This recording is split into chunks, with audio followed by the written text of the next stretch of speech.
Ella no quería que él la Stay escuchara. calm, I only need a moment. La maldición se le escapó de la boca como siempre pasaba cuando algo la sacaba de quicio. Rápida, filosa, siciliana y sucia. Un susurro que había aprendido de su abuela y que jamás usaba en compañía educada. Pero el cuarto se quedó en un silencio absoluto.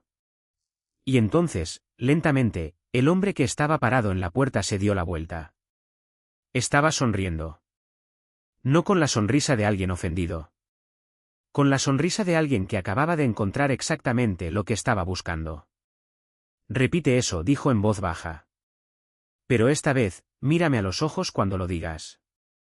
Si esta historia ya te tiene enganchado, suscríbete ahora mismo. Deja el nombre de tu ciudad en los comentarios y déjame ver hasta dónde llega esta historia. Ahora sí, vamos con todo. Emerson Moretti tenía una regla sobre las mansiones: no confiaba en ellas. No confiaba en los techos altos, ni en los retratos al óleo que parecían vigilarte desde las paredes. No confiaba en ese tipo de silencio que se instalaba en un cuarto como si estuviera escondiendo algo. 22 años tasando antigüedades la habían llevado a algunas de las casas más hermosas del mundo. Y había aprendido, a veces de forma dolorosa, que entre más bonita era la casa, más sucia era su historia. Pero este trabajo pagaba bien. Obscenamente bien. Y esa era su segunda regla: cuando el dinero era obscenamente bueno, ella no hacía preguntas. Ya se estaba arrepintiendo de las dos reglas. El escritorio estaba en el centro de un estudio, en el tercer piso de una casa señorial en Manhattan, tan antigua y tan impecablemente conservada que hacía que el Museo Metropolitano se sintiera moderno. ¿Y el escritorio en sí?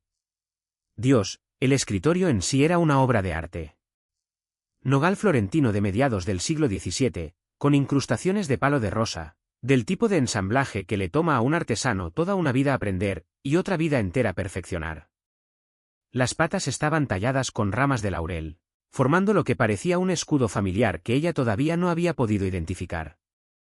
La superficie estaba desgastada exactamente en los lugares correctos, como se desgastan las cosas antiguas cuando han sido usadas, no exhibidas, no conservadas detrás de un vidrio, sino vividas. Emerson tenía debilidad por las cosas que habían sido vividas. Dejó su maletín en el piso, junto al escritorio, se puso los guantes blancos de algodón y se puso a trabajar. Llevaba unos 40 minutos midiendo, fotografiando, comparando el patrón de las incrustaciones con su base de datos, cuando encontró el primer problema. La esquina trasera izquierda del cajón inferior no cerraba a ras. No por mucho, tal vez 2 milímetros. Pero 2 milímetros en una pieza de esta antigüedad, y de esta calidad, no era ningún accidente. O era un daño, poco probable dado lo impecable de su estado, o era intencional. Se agachó, sacó el cajón por completo y presionó con los dedos la base interior. Sólido. Ningún sonido hueco. Presionó el panel izquierdo. Nada. Presionó el derecho. Nada. Hijo de... Se tragó el resto de la frase y probó la parte de abajo del marco del cajón. Su nudillo rozó algo. Un diminuto pasador de bronce, apenas más grueso que una aguja, encajado a ras en la madera. No lo había visto porque no lo estaba buscando. Uno nunca busca algo que no sabía que existía. Malidu murmuró entre dientes. El siciliano se le escapó como siempre, involuntario, como un reflejo. La palabra de su abuela para algo maldito, exasperante, imposible. Miserable cosa del demonio. Presionó el pasador. No pasó nada. Figlio de Buttana. Las palabras salieron suaves y venenosas, completamente sicilianas, del tipo de frase que le habría ganado que le lavaran la boca con jabón en la cocina de su abuela. Ni siquiera se dio cuenta de que lo había dicho en voz alta hasta que el cuarto le respondió. No con silencio, sino con el sonido de una puerta abriéndose, y luego una voz. Grave. Sin prisa. Divertida. Repite eso. Las manos de Emerson se quedaron inmóviles. Pero esta vez continuó la voz, y ella pudo escuchar pasos, lentos, deliberados, cruzando el piso detrás de ella. Mírame a los ojos cuando lo digas. Se puso de pie. Se dio la vuelta.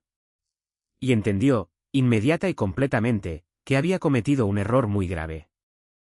El hombre no era lo que ella había esperado. En realidad, no había esperado nada en particular. Le habían dicho que el dueño de la propiedad no estaría presente durante la tasación, algo estándar en trabajos de este nivel.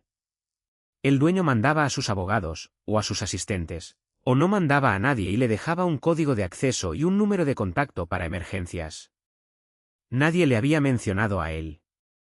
Era alto, no extraordinariamente, pero lo suficiente como para que el cuarto pareciera reorganizarse a su alrededor.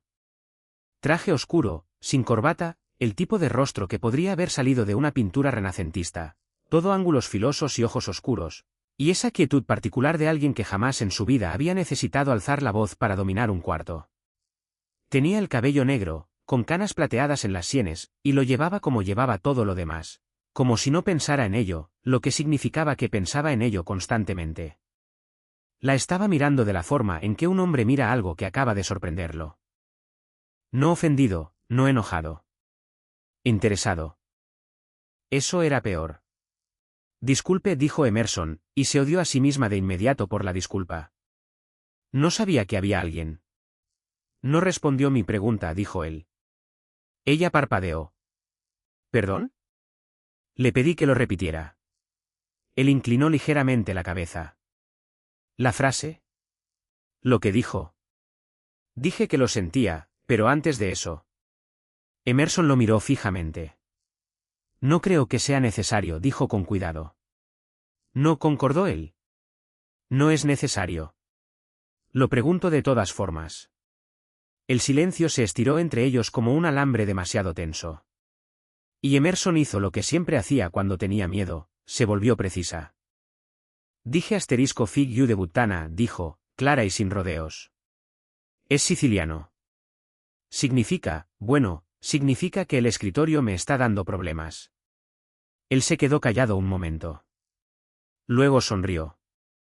Era el tipo de sonrisa que no le llegaba a los ojos, no porque fuera fría, sino porque sus ojos ya estaban haciendo otra cosa completamente distinta, catalogándola. Ella reconoció la forma. Era la misma forma en que ella catalogaba antigüedades. Metódica. Completa. Sé lo que significa, dijo él. Mi abuela me lo decía cada mañana hasta que cumplí 14 años. Emerson no había esperado eso. No lo dejó ver. Entonces entenderá que no fue nada personal. Entiendo que fue extremadamente personal, dijo él. Usted llamó a mi escritorio hijo de... Técnicamente, le llamé así al mecanismo del cajón. Mi nombre es Niccolò D'Amato, dijo él. Lo dijo de la forma en que la gente dice cosas que espera que caigan con peso, como quien deja caer una piedra en agua quieta y observa que tan lejos llegan las ondas. Emerson mantuvo el rostro inmóvil, pero el estómago le cayó 3 pisos. Conocía ese nombre. Todo Nueva York conocía ese nombre, incluso la gente que fingía no conocerlo. La gente que se esforzaba por vivir el tipo de vida donde un nombre así nunca debería salir a relucir. Pero siempre salía. Niccolò D'Amato era el tipo de hombre cuyo nombre se decía en voz baja, rápido, y por lo general seguido de un cambio de tema. Ya veo, dijo ella. Sí. Yo veo que no me informaron que usted estaría presente. No, concordó él. No se lo dijeron. Caminó lentamente, sin ninguna urgencia aparente, hasta el otro lado del escritorio. Se metió las manos en los bolsillos y lo miró de la misma forma en que ella lo había estado mirando. ¿Le dijeron por qué se está subastando esta pieza? Liquidación de patrimonio, dijo ella. Eso dice el contrato. Él estiró la mano y tocó el borde del escritorio con un dedo. No como alguien que toca algo que le pertenece, sino como alguien que toca algo que está reclamando. ¿Y encontró algo interesante? Emerson miró de reojo el cajón que había sacado, todavía en el piso junto a su maletín. Volvió a mirarlo a él. Es una pieza extraordinaria, dijo con cuidado. En condición excepcional. El trabajo de incrustación es consistente con la producción de talleres florentinos de mediados del siglo XVII, probablemente. Eso no es lo que pregunté. Ella se detuvo. Él la miró entonces, y por primera vez, ella sintió todo el peso de lo que estaban haciendo sus ojos. No solo la estaba observando. La estaba leyendo. Cada duda, cada palabra que ella elegía, cada palabra que no elegía. Encontró algo en el cajón, dijo él. No era una pregunta. Un mecanismo con un pasador, dijo ella. Podría ser decorativo. Podría ser. No es decorativo. Emerson se quedó completamente inmóvil. ¿Señor D'Amato? Hay un compartimento, dijo él, construido dentro de la estructura base de ese escritorio. Mi abuelo lo mandó hacer. Era un hombre muy cuidadoso. Volvió a mirar la madera. Este escritorio le fue robado a mi familia hace 31 años, por el hombre que era dueño de esta casa. Thomas Sterling. Tal vez haya oído hablar de él. Ella conocía el nombre. Dinero antiguo del mundo del arte, muerto hacía 2 años sin herederos directos, razón por la cual el patrimonio se estaba liquidando. Lamento escuchar eso, dijo ella. ¿Es usted? Señor D'Amato, a mí me contrataron para tasar esta pieza para una subasta. No me contrataron para lo que sea que esté sugiriendo. No estoy sugiriendo nada, dijo él. Le estoy diciendo que ese compartimento contiene algo que le pertenece a mi familia, y usted me va a ayudar a abrirlo. El alambre volvió a tensarse. No, dijo Emerson. La palabra salió limpia y firme, y se sintió orgullosa de ello. Niccolò D'Amato la miró. No pareció sorprendido. No pareció enojado. Parecía un hombre que le había pedido a una puerta que se abriera, y la puerta muy educadamente se había negado, y ahora estaba considerando sus opciones. No, repitió él, saboreando la palabra. No sé qué hay en ese compartimento, dijo ella. No sé qué cree usted que hay ahí dentro, pero a mí me contrató el equipo legal del patrimonio Sterling, y mi obligación es con ellos, y no voy a... Su licencia, dijo él. Ella se detuvo. ¿Qué? Su licencia de tasadora. Certificada, emitida en 2006, renovada cada 3 años.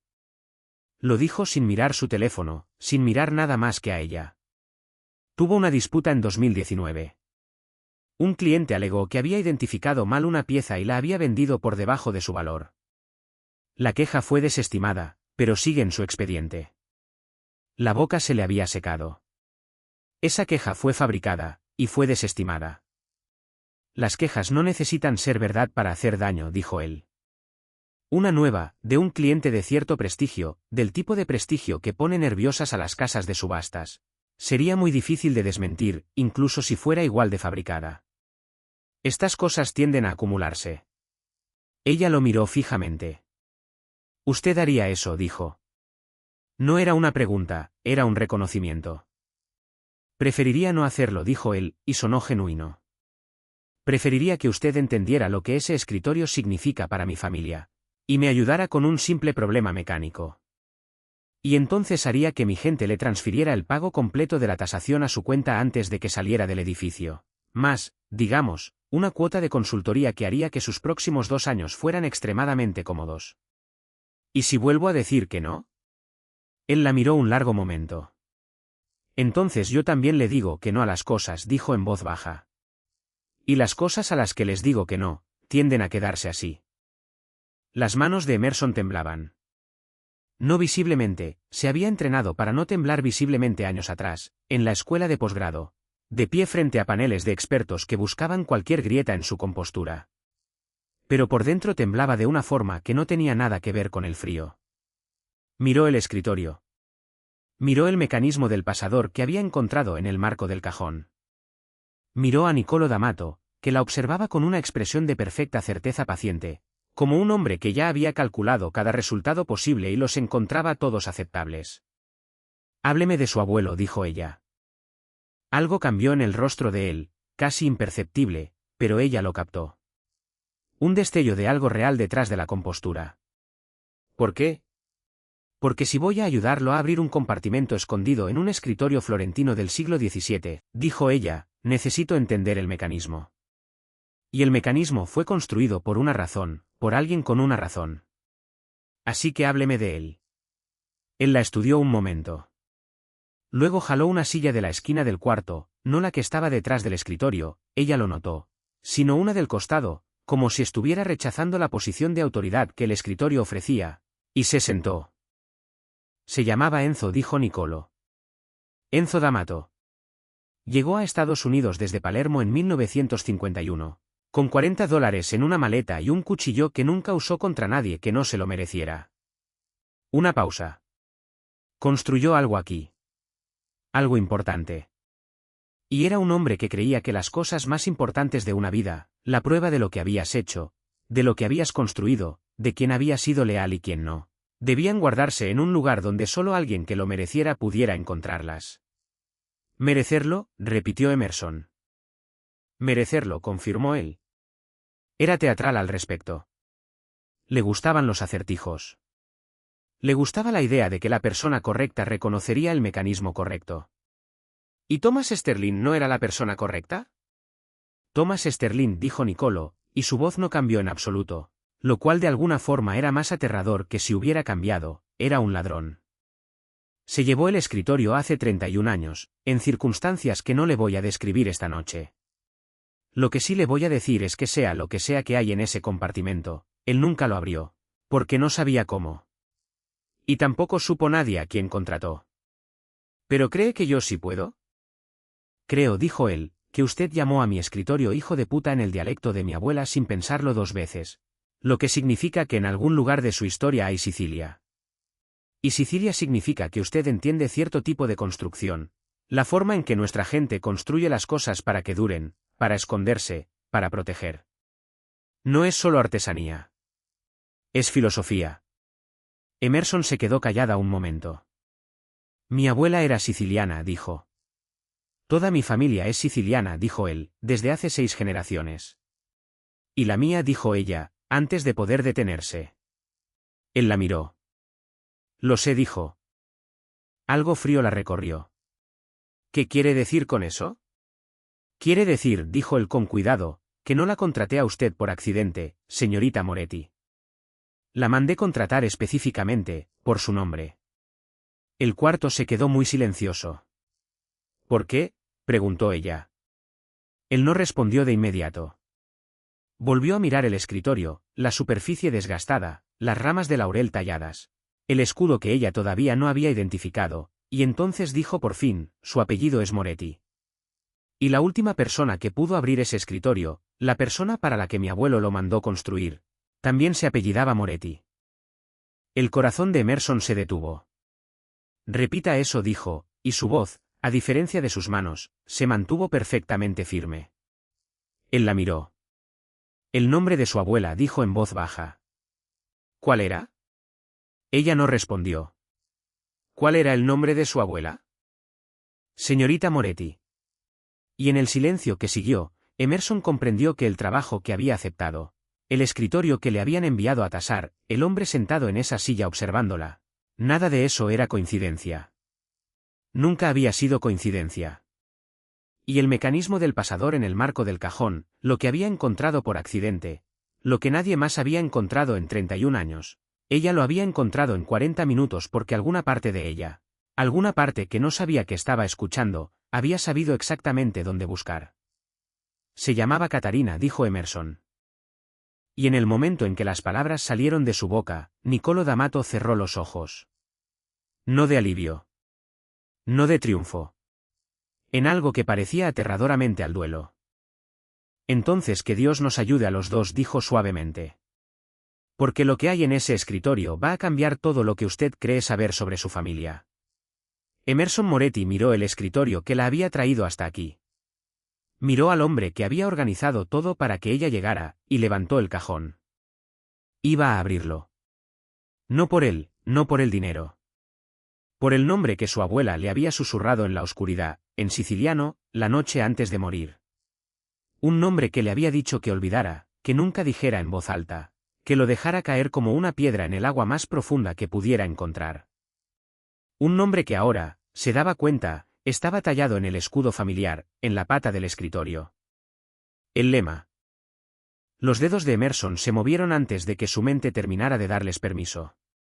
Así funcionaba la memoria muscular. No esperaba permiso. 22 años manejando cerraduras y mecanismos construidos por gente que llevaba siglos muerta le habían entrenado las manos para pensar de forma independiente. Y en ese momento sus manos estaban pensando con total claridad, mientras el resto de ella estaba entre la furia y la caída libre.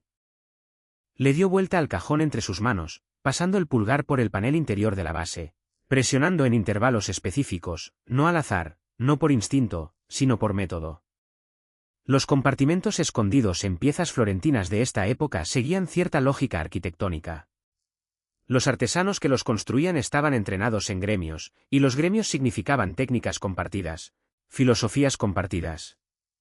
Si conocías la filosofía, podías leer el objeto de la misma forma en que se lee una oración.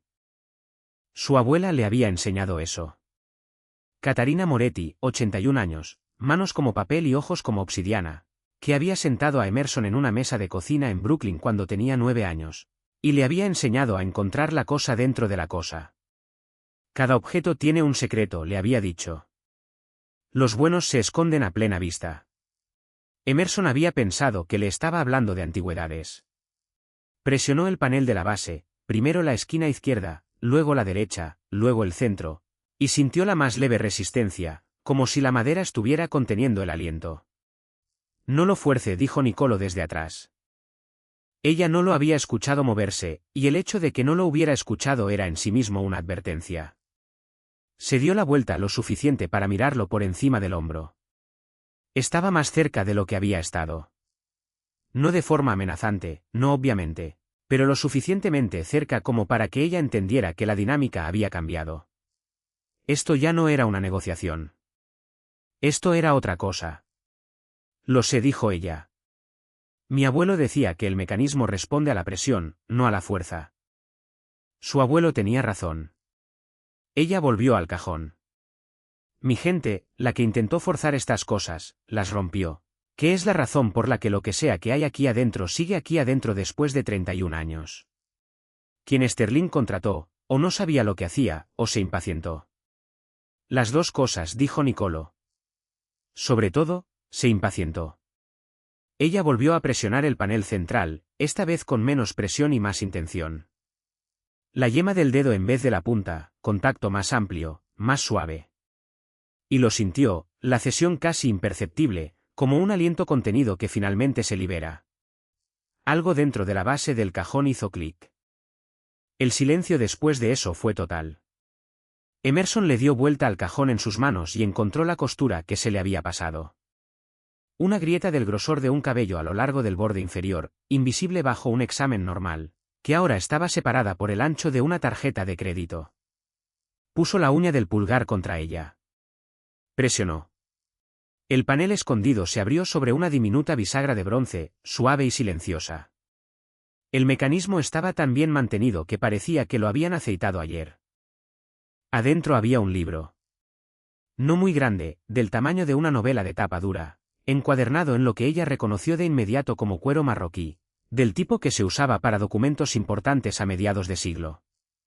Café oscuro, gastado en las esquinas pero intacto, atado con un cordón trenzado, y en la cubierta, estampado en oro desgastado, sin título, sin nombre, solo un símbolo, una rama de laurel, la misma que estaba tallada en las patas del escritorio.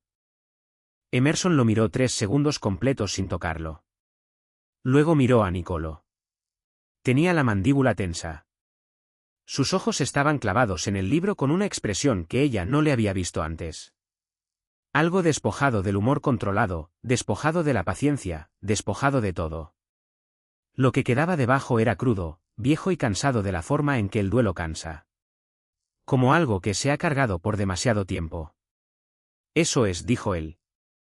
Su voz era distinta, más baja, casi privada, como si hubiera olvidado que ella estaba ahí. ¿Qué es?, preguntó ella. Él la miró, pareció recordar dónde estaba. Un registro. ¿De qué? De todo. Estiró la mano hacia el libro. Ella lo alejó. No de forma dramática, solo lo suficiente. ¿Qué significa, todo? Él miró su mano, luego su rostro. Si estaba molesto, no lo demostró. Significa que mi abuelo llevaba registros. Nombres, transacciones, acuerdos, quién era leal, quién no, quién le debía qué a quién y por cuánto tiempo. Hizo una pausa. Significa que contiene la prueba de cosas que ciertas personas han pasado 30 años asegurándose de que nunca se Pudieran probar. ¿Gente como quién? Gente, dijo él con cuidado, como el hombre que organizó que robaran este escritorio en primer lugar. Emerson no se movió. Sterling. Sterling era un intermediario. Lo dijo como si la palabra le supiera mal. Fue útil, y le pagaron. Pero el hombre que quería que el escritorio desapareciera, que quería que lo que haya dentro de este escritorio desapareciera, esa es otra conversación. Dígame ahora. No, señorita D'Amato, perdón, Moretti. Su voz se volvió plana, definitiva. No, todavía no.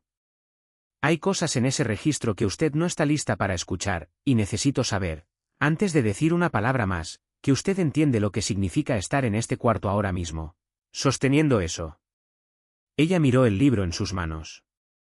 Pesaba más de lo que tenía derecho a pesar. Quiero que entienda, dijo él en voz baja, que en el momento en que abrió ese compartimento, su posición cambió. Ya no es solo una tasadora. Es alguien que ha visto dónde estaba escondido el registro. Y la gente que lo quiere, la gente que lleva 3 décadas buscándolo, eventualmente se va a enterar de que fue encontrado. Eso no es una amenaza de mi parte. Es un hecho sobre el mundo. Emerson puso el registro sobre la superficie del escritorio. Se quitó un guante, luego el otro. Los dobló con cuidado y los dejó junto a su maletín. Usted hizo que me trajeran aquí, dijo, específicamente, por mi nombre. ¿Lo admite? Sí. Usted sabía que el registro estaba en este escritorio. ¿Lo sospechaba? Mi abuelo se lo dijo a mi padre antes de morir. Mi padre me lo dijo a mí. Pero nadie había podido confirmarlo porque nadie había podido acceder al compartimento. ¿Así que necesitaba a alguien que pudiera abrirlo? Sí. ¿Y me eligió a mí? Ella lo miró fijamente. No por mis calificaciones. No por mi licencia ni mi reputación. Por mi apellido. Él no apartó la mirada. Las dos cosas. ¿Qué tiene que ver mi abuela con el registro de su abuelo?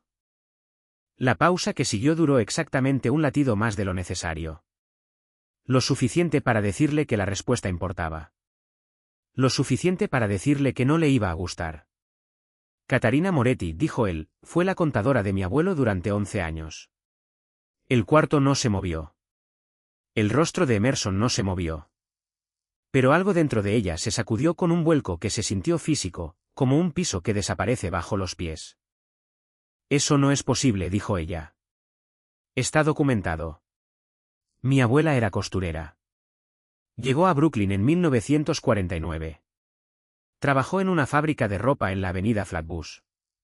Se casó con mi abuelo, Aldo, en 1952. Y crió a 4 hijos. Y ella nunca. Se detuvo. Tenía la garganta cerrada. La abrió a la fuerza. Era costurera. Era costurera, coincidió Nicolo. En las mañanas, para las apariencias. En las noches, llevaba los libros de mi abuelo, porque era la única persona en la que él confiaba por completo. Y porque ella entendía los números de la misma forma en que mi abuelo entendía a la gente, intuitivamente, con precisión y con total discreción. Hizo una pausa. También entendía que el registro, si algún día caía en las manos equivocadas, destruiría a todos los que aparecían en él, razón por la cual fue ella quien diseñó el mecanismo para esconderlo. No un artesano florentino. Mi abuelo contrató al artesano para construir lo que ella diseñó. Emerson lo miró fijamente. Mi abuela, dijo despacio, diseñó el mecanismo que se acaba de abrir para mí. En 40 minutos, dijo él, cuando nadie más en 31 años lo logró. Ella miró el cajón, el panel abierto, la costura del grosor de un cabello que había encontrado al tacto, con un método que su abuela le había enseñado en una mesa de cocina en Brooklyn cuando tenía 9 años, explicándole la filosofía de las cosas escondidas. Los buenos se esconden a plena vista. No le había estado enseñando sobre antigüedades. Le había estado enseñando cómo encontrar el registro de su abuelo. Ella sabía, dijo Emerson. Siempre supo que esto podía pasar. Sabía, confirmó Nicolo. Me preparó a mí para esto. Sin decirle a usted para qué lo estaba preparando, dijo él con suavidad, lo cual de alguna forma lo hacía peor. Lo estaba protegiendo y preparando al mismo tiempo. Emerson se sentó, no en ninguna silla en particular. Simplemente se sentó en el borde del propio escritorio, porque sus piernas habían tomado una decisión unilateral. Puso las manos planas sobre las rodillas y respiró. ¿Qué hay adentro?, dijo. El registro. Específicamente. Él dudó. ¿Nicolo? Usó su nombre sin pensarlo. ¿Qué hay específicamente en ese registro? Él se sentó frente a ella, los codos sobre las rodillas, y por primera vez desde que había entrado al cuarto, se veía como un hombre con peso encima, en vez de un hombre completamente en control de su peso. 30 años de transacciones, dijo. Nombres de gente que hizo acuerdos con mi abuelo. Empresarios, políticos, jueces, 2 comisionados de policía, un senador estatal. Los términos de esos acuerdos, que se dio, que se prometió, que se entregó. Evidencia de pagos en montos específicos, en fechas específicas, que se pueden cruzar con registros financieros que todavía existen. Hizo una pausa. Y una cosa más. La identidad de la persona que ordenó el envenenamiento de un hombre llamado Salvatore Moretti, en 1993. La observó a la cara. El nombre le cayó en el pecho a Emerson como algo lanzado con fuerza. Salvatore Moretti. Su padre. Emerson tenía 6 años cuando su padre murió. Le habían dicho, su madre le había dicho, su abuela le había dicho, cada adulto en su vida que había estado presente se lo había dicho, que Salvatore Moretti había muerto de un infarto. Súbito, inexplicable, 41 años, sano, se fue durante la noche. El tipo de pérdida que abre una familia y nunca termina de sanar. Ella lo había llorado como un accidente, como el destino.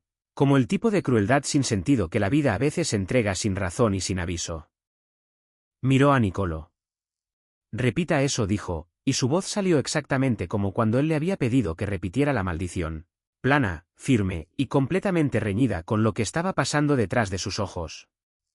El registro contiene el nombre de la persona que ordenó la muerte de su padre, dijo él. Salvatore Moretti no era un hombre inocente, Emerson. Era un subjefe.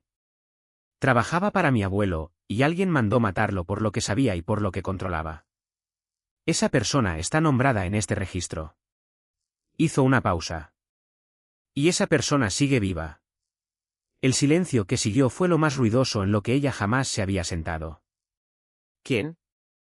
Creo que necesita leerlo usted misma. ¿Quién? La palabra salió más dura esta vez. Creo, Nicolo. Ella tomó el registro. Sus manos estaban perfectamente firmes. No tenía idea de cómo. ¿Quién ordenó la muerte de mi padre? Él la miró un largo momento, y cuando habló, su voz tuvo el cuidado con el que la gente trata las cosas que sabe que se van a romper. El nombre en ese registro, dijo, es Luca Moretti. Emerson no habló. Su tío, dijo él. El hermano de su madre. Que se ha sentado en la mesa de Navidad de su abuela durante 30 años, llamándose a sí mismo un buen hombre. Emerson dejó el registro de vuelta sobre el escritorio. Se puso de pie. Caminó hacia la ventana, no porque quisiera ver algo, sino porque necesitaba moverse, y el cuarto no era lo suficientemente grande para lo que estaba sintiendo, y moverse era mejor que la alternativa. Usted sabía esto, dijo. Le daba la espalda. Antes de esta noche. Sabía lo que en él había. Sabía lo que mi padre me dijo que había. Necesitaba confirmación. Necesitaba confirmación. Se dio la vuelta. Usted me trajo aquí. Me manipuló para que entrara a este cuarto, para que abriera ese escritorio, para que encontrara esto, porque necesitaba confirmar quién mató a mi padre.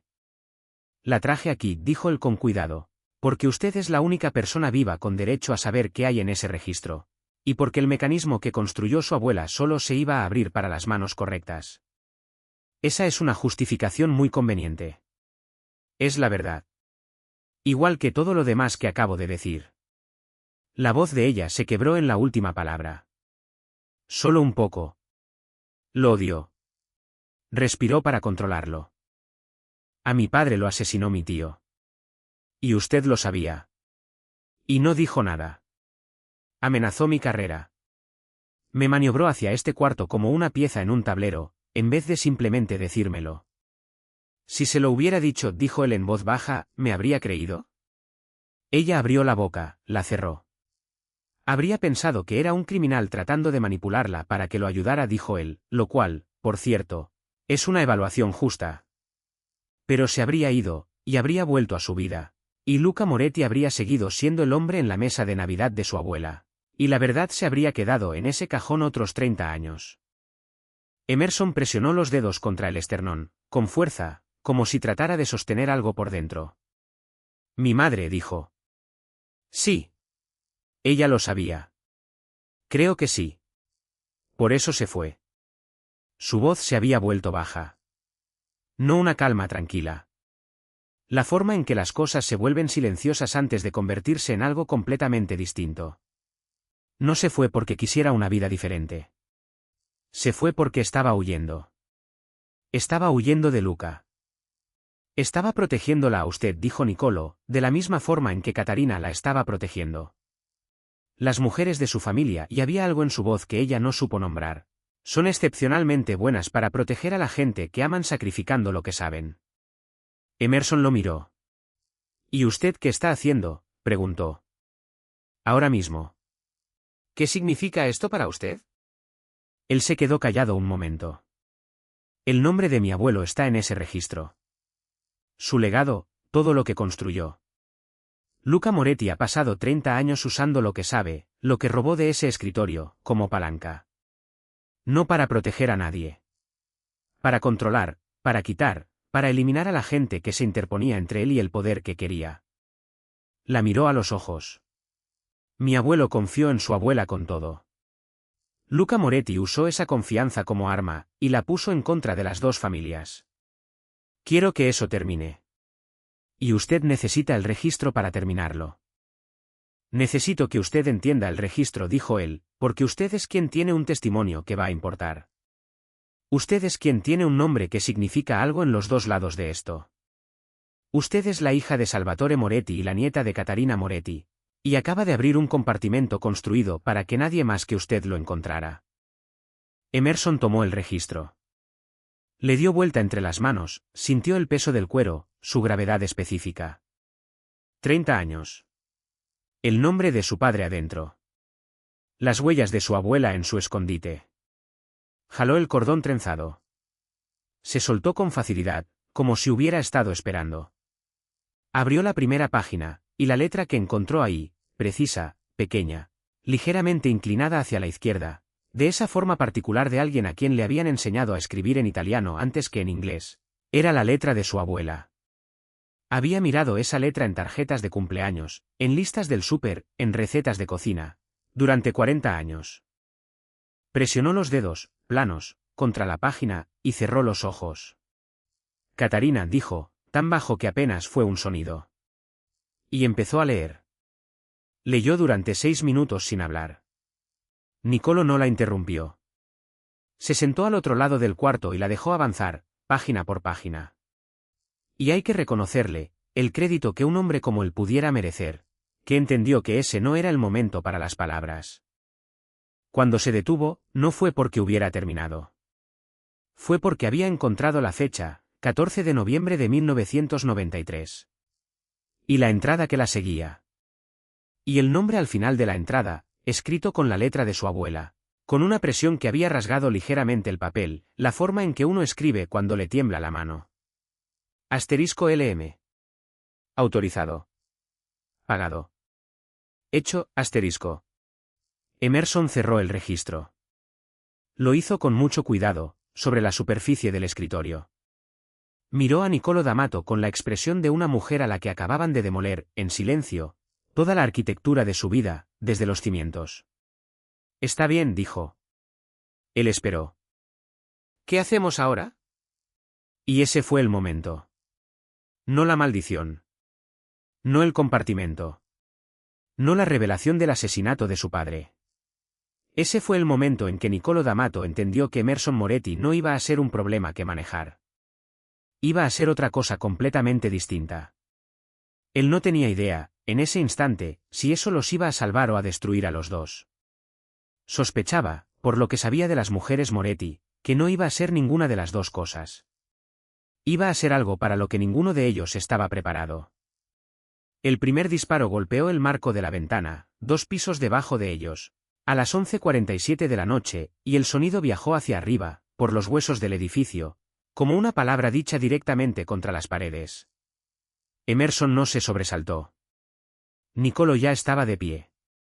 Y en los 3 segundos entre el primer disparo y el segundo, todo lo que había sido cierto sobre esa noche se reorganizó en algo más rápido, más ruidoso, y mucho más peligroso que un registro escondido en un cajón secreto.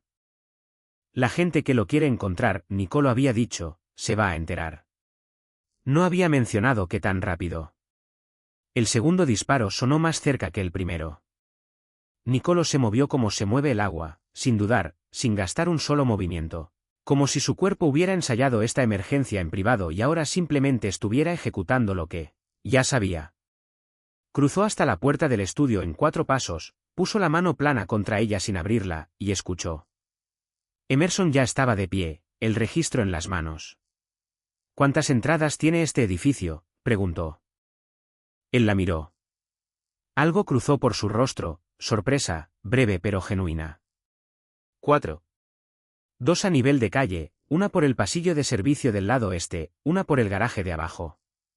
¿Cuántas personas sabían que usted iba a estar aquí esta noche?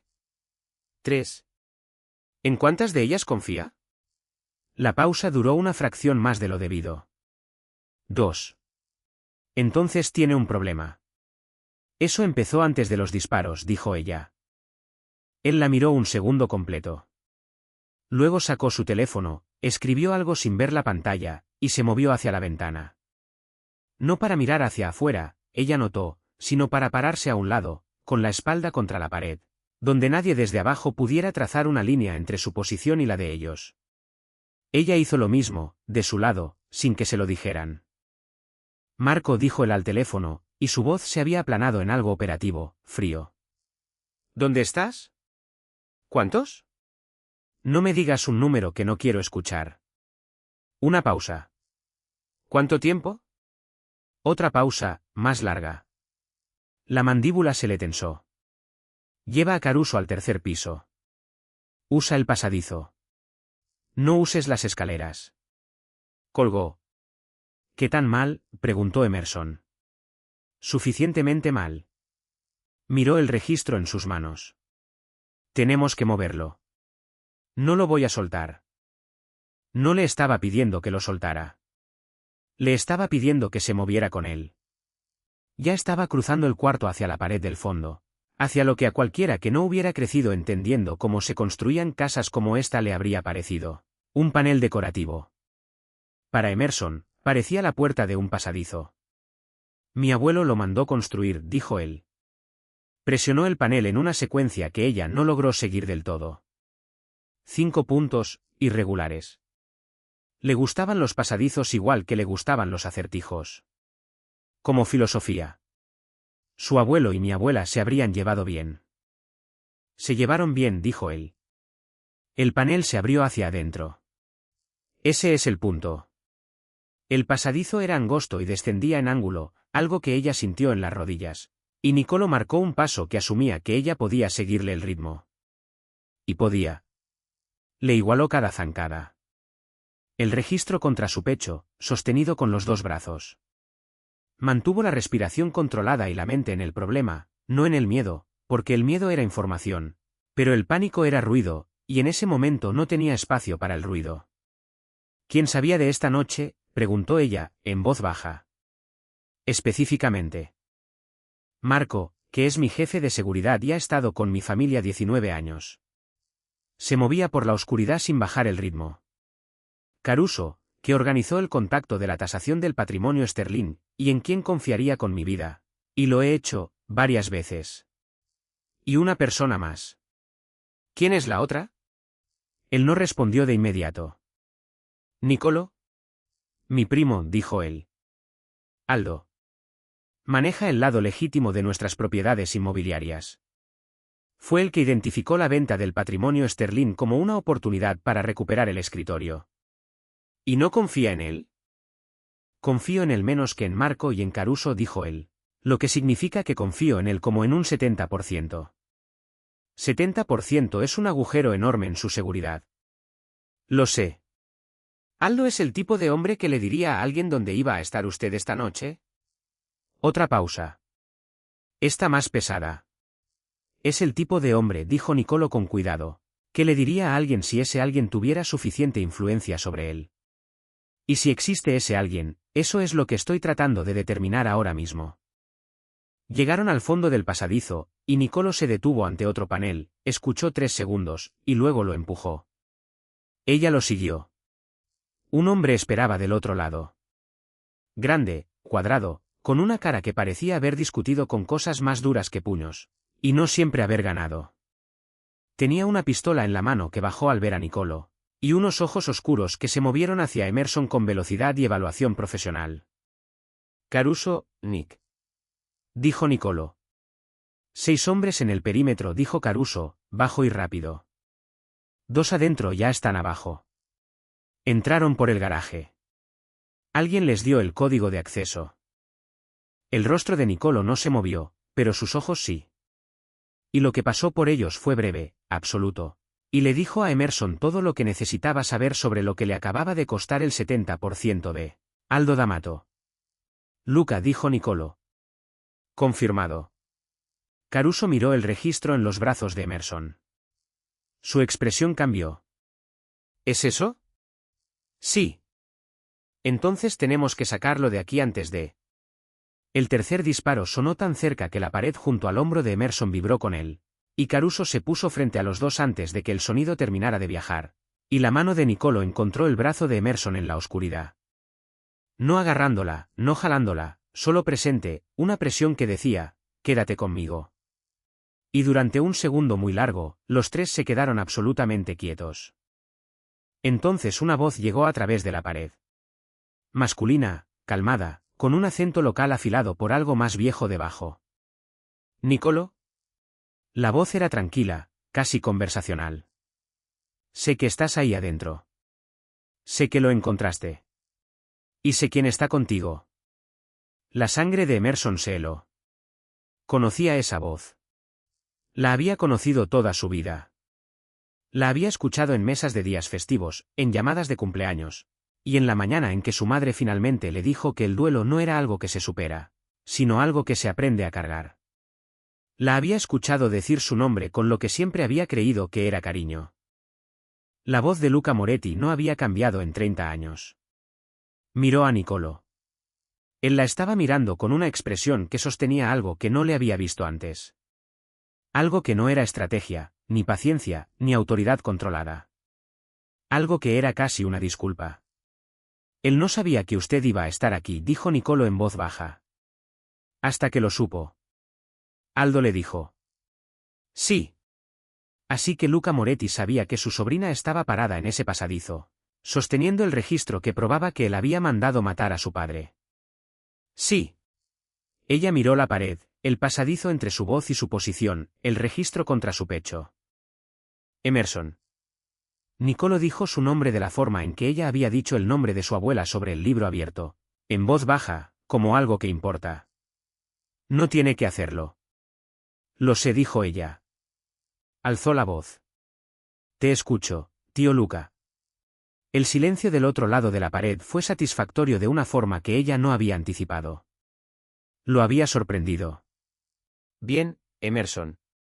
Su voz se había vuelto más cálida ahora, actuando la calidez, de la forma en que un actor actúa el duelo, técnicamente correcto, emocionalmente vacío.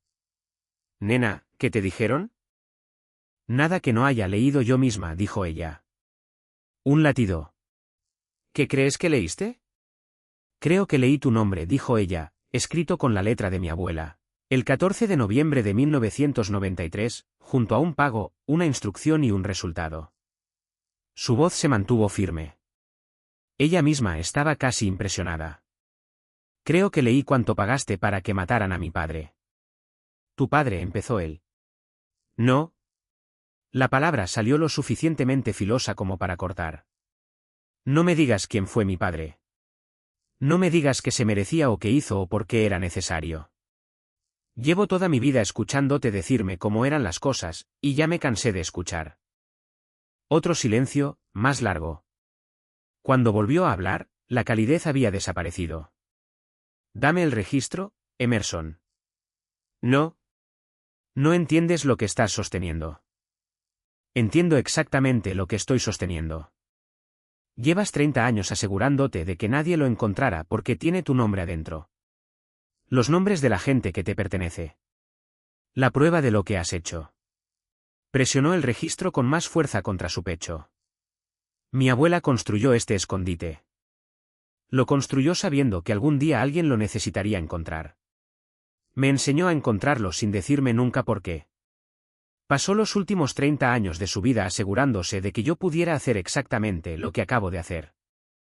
Catarina, dijo Luca, y la forma en que lo dijo, como una herida que se vuelve a abrir, le dijo más que cualquiera de sus palabras de control.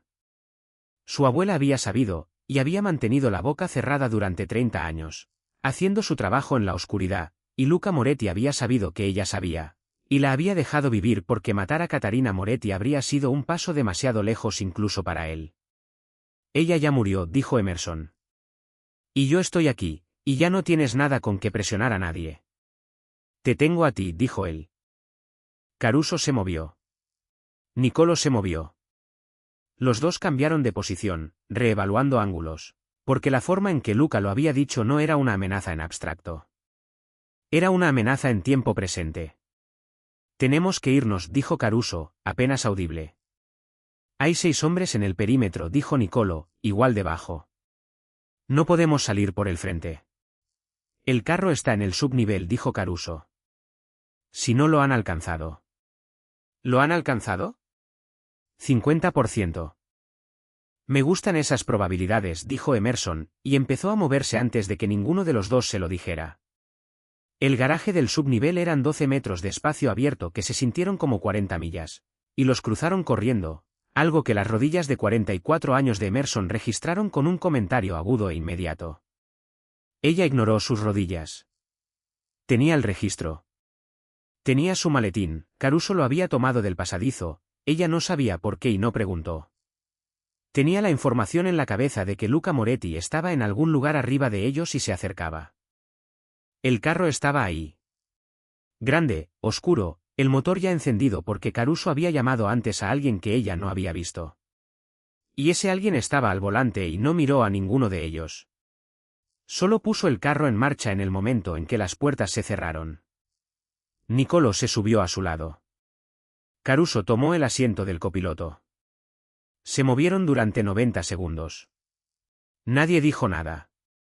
El carro dio 2 vueltas, descendió más, emergió en algún lugar que ella no reconoció, y siguió avanzando. Entonces Nicolo dijo, ¿está bien? Ella casi se rió. Esa es una pregunta interesante. Lo es, dijo él. La hago de todas formas. Ella miró el registro en su regazo. Mi tío acaba de tratar de matarme. O secuestrarme. No estoy segura de cuál era el objetivo. Secuestrarla, dijo él. ¿Quiere el registro? La quiere a usted con el registro, como palanca en su contra. En contra mía, en contra de cualquiera que pudiera seguir con esto. Si la tiene a usted, tiene una razón para que yo me retire.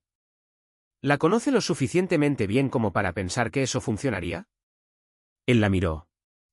No me conoce en absoluto. Conoce de mí, que es una diferencia significativa. Ella le dio vuelta al registro entre las manos. Hay nombres aquí, además de Luca. Políticos, jueces, dijo usted. Sí. Esa gente sigue en sus puestos. La mayoría. Si este registro se hace público, y no a la policía, porque asumo que la policía no es una opción. ¿Correcto? ¿Entonces a quién? ¿Quién recibe esto? ¿Quién tiene tanto el prestigio como el aislamiento para actuar sin que lo callen antes de empezar? Él se quedó callado un momento. Eso, dijo, es lo que he estado construyendo durante 4 años. Ella lo miró con dureza. 4 años. He sabido del registro 4 años. Desde que mi padre murió y me dijo dónde buscar. Pasé 4 años identificando el punto de presión correcto, la persona correcta, El momento correcto, la llave correcta. ¿Yo?, dijo ella. Él la encontró con los ojos. Sí. ¿Usted? Usted, confirmó él. No porque quisiera usarla, sino porque su abuela construyó una llave y la escondió en una persona. Y esa persona resultó ser alguien que yo. Se detuvo. El carro dio otra vuelta. Alguien que usted dijo ella. Él miró la ventana. Alguien que no esperaba. Ella dejó que eso quedara ahí.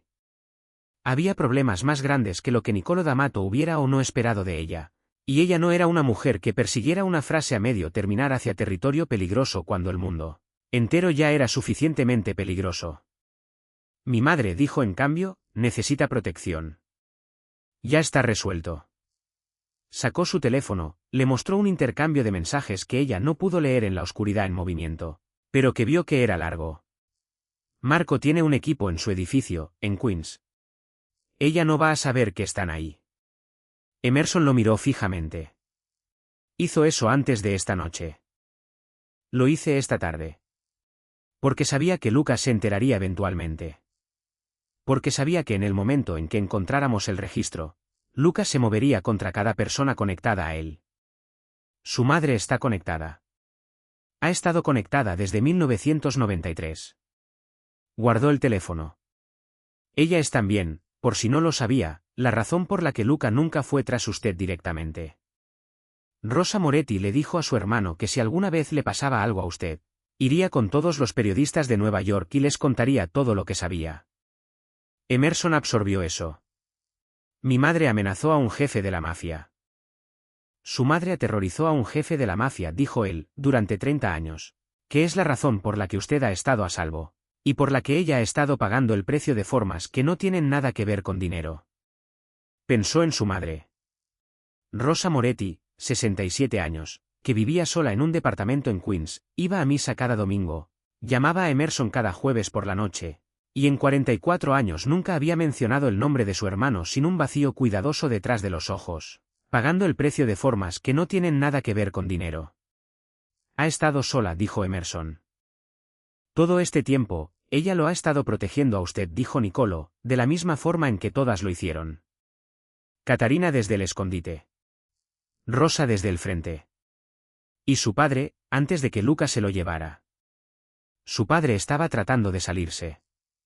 El registro lo prueba. Su nombre aparece como una voz disidente. Le dijo a mi abuelo que Luca era peligroso, que quería salirse del arreglo, que se iba a llevar a su familia. Y se detuvo. Y Lucas se enteró, terminó Emerson, y lo mandó matar antes de que pudiera hacerlo. Sí. Ella presionó los dedos contra los ojos, 3 segundos. Solo 3. Luego bajó las manos y miró el registro, y pensó en el nombre de su padre adentro, y en la letra de su abuela, y en su madre sola en Queens durante 30 años. Y tomó una decisión que se sintió menos como una elección y más como algo que ya había sido decidido antes de que ella naciera. No soy una llave, dijo en voz baja. Niccolò esperó. No soy algo que se usa para abrir una puerta y después se deja a un lado. Lo miró directamente.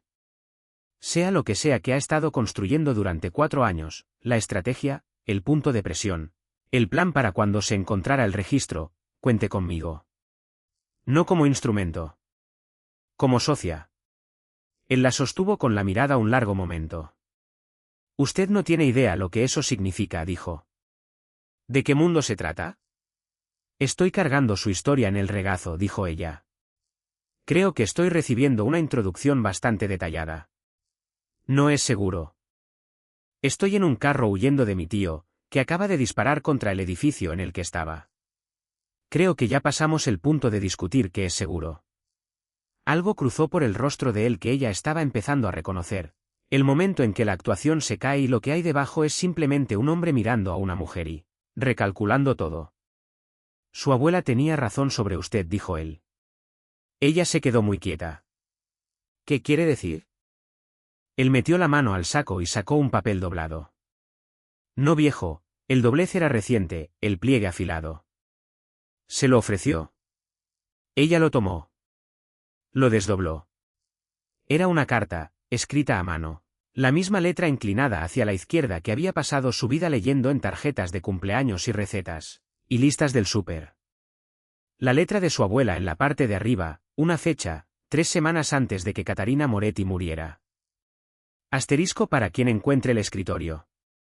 Y si eres tú, mi corazón, entonces ya sabes todo lo que necesitas saber.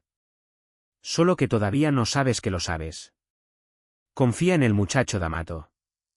Su abuelo fue un hombre duro, pero honesto. Y la manzana no cae tan lejos como la gente quiere creer. El registro es la prueba. Tú eres la voz. Juntos, son lo que Luca ha temido desde 1993. Tenía miedo entonces, y tiene miedo ahora. El miedo hace que los hombres cometan errores. Déjalo tener miedo. Te amo más que a Sicilia. Y eso ya es decir mucho. Nona, asterisco. Emerson la leyó 2 veces.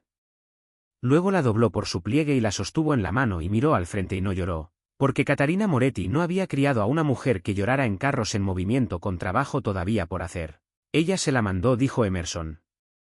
3 semanas antes de morir. Confirmado, dijo Nicolo. Me encontró por canales que todavía no entiendo del todo, lo que me dice que estaba mucho más conectada de lo que nadie le dio crédito. Siempre lo estuvo, dijo Emerson suavemente. El carro bajó la velocidad. Caruso le dijo algo en voz baja al conductor, que respondió en un dialecto que ella reconoció a medias. ¿A dónde vamos?, preguntó. A un lugar del que Luca no sabe nada, dijo Nicolo. Una de 3 propiedades que tengo a nombre de alguien que no existe. Y luego, descifraremos el resto del registro. Todo. Nombres, fechas, montos, todo. Construiremos un caso que no se pueda enterrar, y averiguaremos quién, entre los vivos, tiene suficiente miedo de lo que hay ahí como para actuar. ¿Y Luca? El carro se detuvo.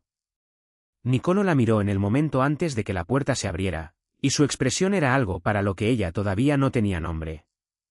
No porque fuera ilegible, sino porque era el tipo de cosa que necesitaba tiempo antes de poder decir que era. Luca Moretti ha sido el hombre más peligroso en la vida de su familia durante 30 años, dijo él. Pero nunca, en esos 30 años, ha enfrentado las 2 cosas que están a punto de llegarle al mismo tiempo. La verdad, dijo, y una mujer Moretti que ya no le tiene miedo. Emerson miró la carta de su abuela en su mano, miró el registro en su regazo, sintió el peso de las 2 cosas. Luego abrió la puerta y salió a la oscuridad, y Nicolo D'Amato la siguió, medio paso atrás. Y en algún lugar de esta ciudad, Luca Moretti se estaba reagrupando, recalculando, y cometiendo el tipo de errores que cometen los hombres asustados.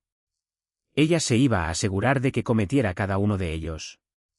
La casa segura olía a café y madera vieja, con ese tipo particular de silencio que pertenece a lugares que nunca fueron pensados para la comodidad, solo para la supervivencia. Emerson llevaba 19 horas despierta. Lo sabía porque había revisado su reloj cuando llegó a la mansión Sterling a las 4 de la tarde, y ahora eran las 11:11 de la noche, y no se había sentado de una forma que contara como sentarse desde el pasadizo debajo del estudio del 3er piso. Su cuerpo estaba registrando su opinión al respecto en voz alta y sin parar. Lo ignoró. El registro estaba abierto sobre la mesa frente a ella. Llevaba 40 minutos trabajándolo de forma sistemática, de la misma forma en que trabajaba una tasación compleja, sin apresurarse hacia la conclusión, sino leyendo el objeto en el orden en que quería ser leído.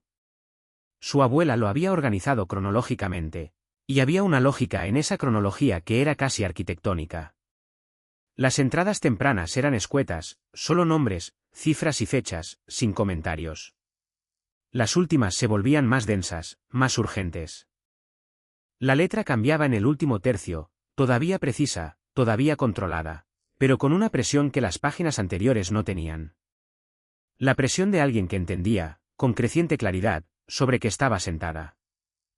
Caruso había montado un escáner y estaba fotografiando cada página conforme Emerson la terminaba. Había explicado, sin que se lo pidieran, que necesitaban copias digitales en 3 lugares separados antes del amanecer, porque un documento físico, por más histórico, por más condenatorio que fuera, era tan poderoso como su capacidad de sobrevivir lo que se venía. Nicolo estaba en el teléfono en el cuarto de al lado.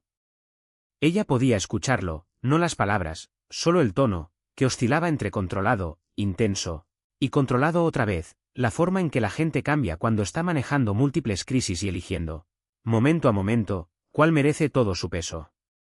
Ella pasó una página y se detuvo. Caruso dijo.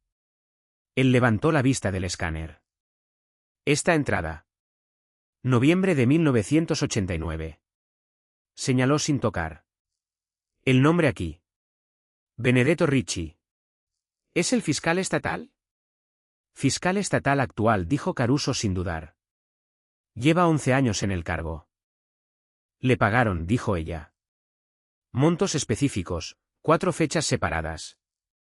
No dice para qué. Solo escribe, arreglo, resultado favorable, Distrito de Manhattan, Corte Superior, referencia de caso. Entrecerró los ojos hacia el número de referencia. ¿Podemos cruzarlo? Deme 20 minutos. Tómese 15. Ella siguió la página, siguió leyendo. Nicolo apareció en la puerta. La miró, luego miró la página en la que estaba. ¿Cuánto lleva? 60%. No levantó la vista. He contado 14 nombres individuales hasta ahora.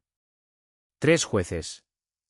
Un senador estatal, Vincent Catalano, que actualmente es miembro de mayor rango del Comité Judicial, lo cual es conveniente para todos menos para la gente que intenta procesar usando al Poder Judicial. Un subcomisionado de la Policía de Nueva York, retirado pero todavía conectado. Ricci, que no está retirado, y está muy conectado. Levantó la vista. Su abuelo era extraordinariamente meticuloso. Era un hombre que entendía que la confianza necesitaba evidencia, dijo Nicolo. Confiaba en la gente, pero llevaba registro de esa confianza, por si algún día dejaban de merecerla. ¿Cuántos siguen vivos? La mayoría. ¿Cuántos saben que el registro existe? Todos sabían que existía. Ninguno sabía dónde, o si seguía intacto. Entró al cuarto por completo, se sentó frente a ella. Cuando Sterling se llevó el escritorio, Luca les dijo que el registro había sido destruido, que él lo había recuperado y lo había quemado. Pero no era cierto. No lo era porque no podía abrir el compartimento, y no podía decirle a nadie que no podía abrirlo, porque eso revelaría que el único registro de su propia traición estaba, intacto, en algún lugar de la casa de Thomas Sterling. Hizo una pausa. Es la razón por la que Sterling tuvo que morir en silencio. No podían acusarlo de robo. Luca no podía sacar a la luz el robo sin sacar a la luz por qué quería el escritorio. Así que Sterling siguió viviendo, y el escritorio se quedó en su estudio durante 31 años. Durante 31 años, dijo Emerson. Lo miró por encima de la mesa. Luca les dijo a esa gente, los jueces, los políticos, el comisionado, que sus nombres habían desaparecido, que estaban a salvo. Sí.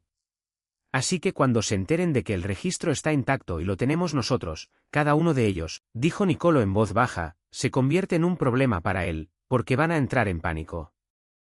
Y hombres en pánico con poder y conexiones son significativamente más peligrosos que criminales organizados, porque tienen acceso a los instrumentos del Estado, y tienen todo que perder, y no están acostumbrados al miedo particular de sentirse genuinamente acorralados. Emerson absorbió eso. Va a moverse rápido. Ya se está moviendo. Su teléfono vibró sobre la mesa. Lo miró. Número desconocido, pero el código de área era de Queens. Miró a Nicolo. Marco está con ella, dijo el de inmediato. Ese es uno de nuestros números. Contestó.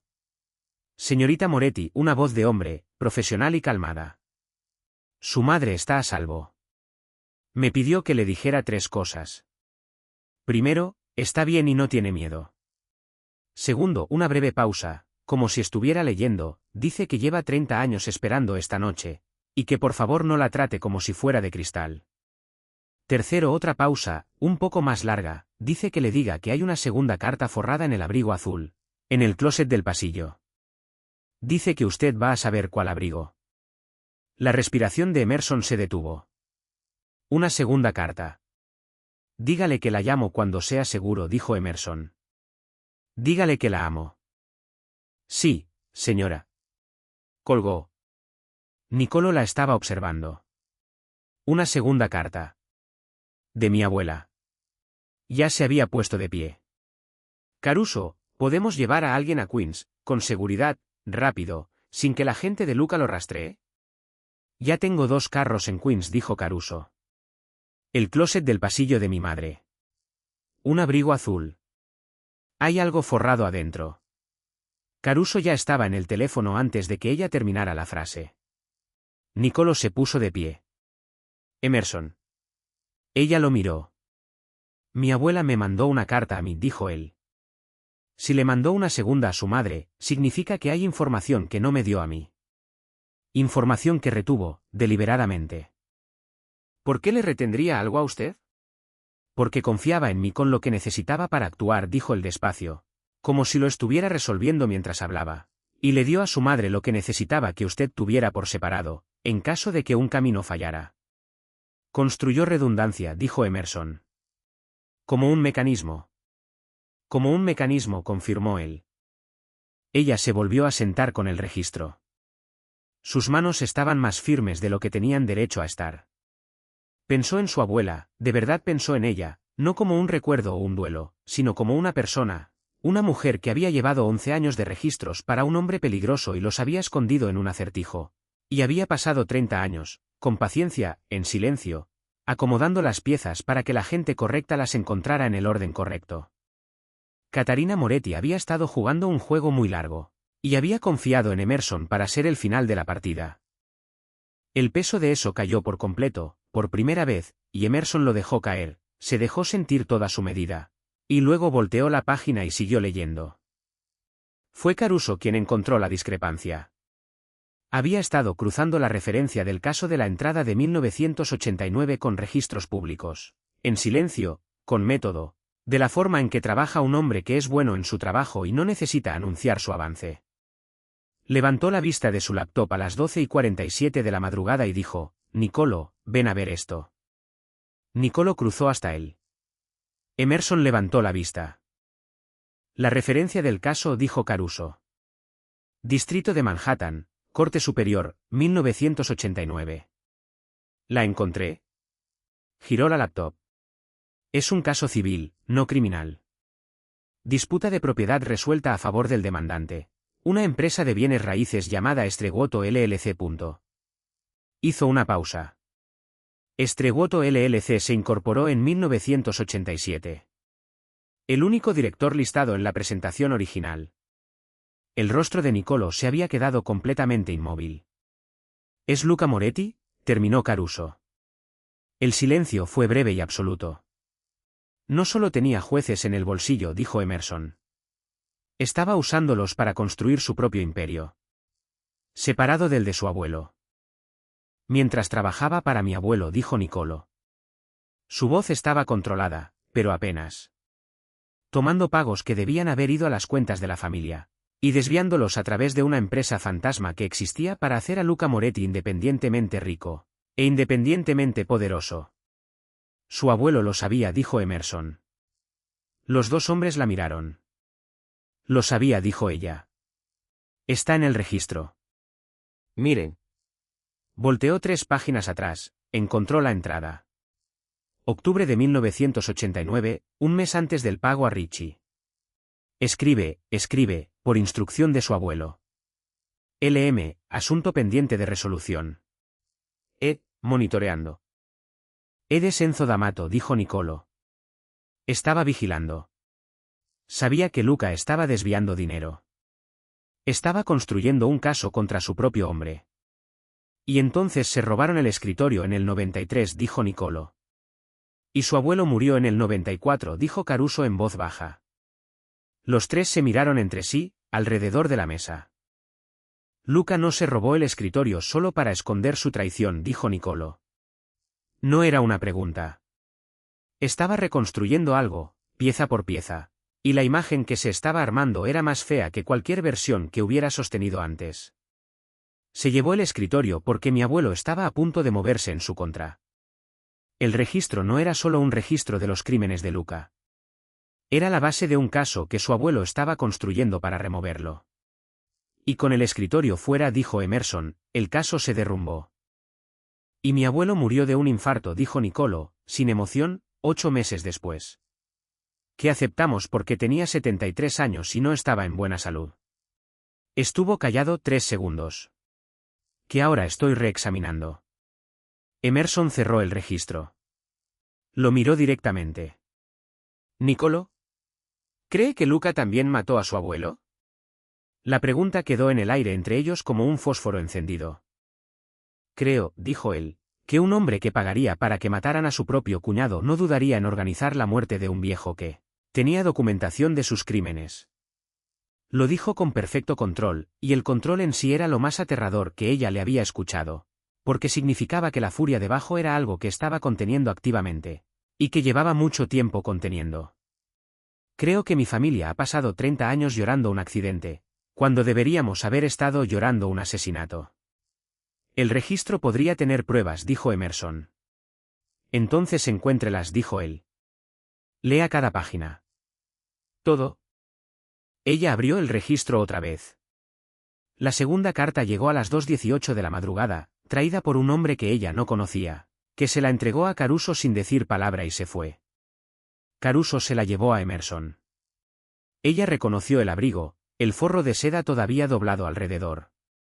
Su madre lo había cosido adentro, no lo había sellado en un sobre, lo había cosido directamente en la tela, donde nunca lo encontraría una búsqueda casual. Su abuela había pasado toda su vida escondiendo cosas a plena vista. La desdobló con cuidado. Era más larga que la primera, 3 páginas por los 2 lados, la letra más pequeña y más comprimida, como si Catarina hubiera estado racionando papel, o racionando tiempo, o las dos cosas. La leyó una vez, rápido, luego otra vez, despacio, y para la tercera página había dejado de respirar por completo, y tuvo que reiniciar la respiración de forma consciente. La bajó. ¿Qué dice?, preguntó Nicolo. Ella lo miró por encima de la mesa. Pensó en la forma en que él había dicho, confía en el muchacho D'Amato. Al leer la primera carta en voz alta para ella, la ligera aspereza en su voz que había suavizado rápidamente. Mi abuela no solo guardó el registro para su abuelo, dijo ella. Llevó un segundo conjunto de registros, por separado, en privado. Un registro de todo lo que presenció, que su abuelo no le pidió documentar. La expresión de Nicolo cambió. ¿Qué tipo de cosas? El tipo de cosas, dijo ella con cuidado, que un hombre poderoso no pone en sus propios libros, porque son las cosas que hizo, y que incluso él entendía que estaban mal. Lo miró con firmeza. Su abuelo no era un santo, Nicolo. El registro es su archivo de acuerdos y lealtades. El registro privado de mi abuela es un documento diferente. Incluye cosas que él ordenó y que no quiso que quedaran escritas oficialmente. Él la sostuvo con la mirada. Dígalo. Hay 3 nombres, dijo ella. Personas que fueron asesinadas por instrucción de Enzo D'Amato. No de Luca. No de nadie más. De su abuelo. El cuarto se quedó tan silencioso que ella pudo escuchar a Caruso sin moverse del otro lado. ¿Quién es?, dijo Nicolo. Un hombre llamado Pietro Calino, 1961. Un hombre llamado Ruggero Santé, 1967. Y una mujer hizo una pausa, una mujer llamada Giulia Ferrante, 1971. Algo pasó por el rostro de Nicolo que ella no le había visto antes, y que no pudo nombrar del todo. No negación, no enojo. Algo más cercano al duelo, que había estado esperando una confirmación que esperaba que nunca llegara. Usted conoce ese nombre, dijo ella. Giulia Ferrante era prima segunda de mi abuelo, dijo él. Nos dijeron que murió en un accidente de carro en Italia, en 1971. No fue así. Él miró la carta en sus manos. ¿Por qué documentaría esto mi abuela? ¿Por qué arriesgarse? Porque era una mujer honesta, dijo Emerson simplemente. Fue leal a su abuelo, y protegió su registro durante 30 años, y construyó el mecanismo que lo escondió. Pero también era una mujer con conciencia, y llevó su propio registro porque creía que la verdad, toda, no solo las partes que le convenían a los que seguían vivos, merecía sobrevivir. Hizo una pausa. Escribe, al final de esta carta, que se la está dando a mi madre, y no a mí directamente, porque no estaba segura de que yo estuviera lista. ¿Qué esperaba que para cuando yo encontrara el escritorio, ya lo estuviera? Lo miró. Y escribe que se la está dando a usted, a través de mí, y no directamente a usted, porque creía que un buen hombre necesitaba conocer la verdad completa sobre la gente que amaba, incluso cuando la verdad fuera difícil. Especialmente entonces. Nicolo se recostó hacia atrás, por primera vez en las horas que llevaba con ella. Se veía de su edad, que rondaba los 50, y en ese momento cargaba el peso de considerablemente más. Tiene razón, dijo por fin, en que es difícil. Sé que no cambia lo que estamos haciendo. Yo también lo sé. Dobló la carta a lo largo de sus pliegues originales. Su abuelo hizo cosas terribles. Luca Moretti ha hecho cosas peores, y por peores razones, sin las justificaciones complicadas de estar construyendo algo o protegiendo algo. Solo por poder, por dinero, y por el placer de controlar a la gente que confiaba en él. El registro prueba lo que hizo Luca. La historia de su abuelo es aparte de eso, pero es parte de la verdad completa. Sí, dijo él. Lo es. Y cuando esto termine, cuando Luca sea desmantelado y la gente de este registro enfrente lo que hizo, creo que el panorama completo tiene que ser parte del registro histórico.